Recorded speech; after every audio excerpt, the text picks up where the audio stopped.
नमस्कार विद्यार्थी मित्रांनो, बघा खनिज संपत्तीवर प्रश्न विचारलेला आहे आणि आयोगाने प्रश्न विचारलेला आहे. तो प्रश्न काय आहे बघा.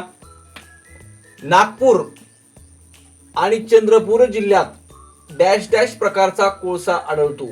बघा, नागपूर आणि चंद्रपूर या जिल्ह्यामध्ये कोणत्या प्रकारचा कोळसा आढळतो ते आपल्याला विचारलेलं आहे. तर बिटुमिनस, लिग्नाइट, पीट आणि आंथ्रासाइट.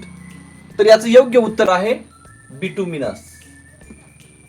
काय? बिटुमिनस.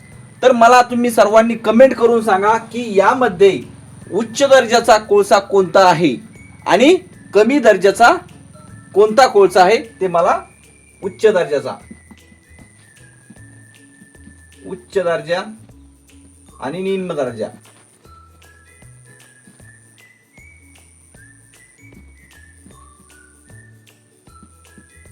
कमेंट करून सांगा यापैकी कोणता कोळसा उच्च दर्जाचा आणि निम्न दर्जाचा आहे.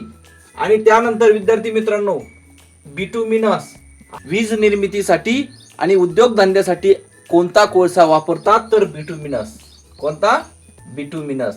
मग मला हे उच्च दर्जाचा आणि निम्न दर्जाचा कोळसा कोणता आहे ते कमेंट करून सांगा. धन्यवाद.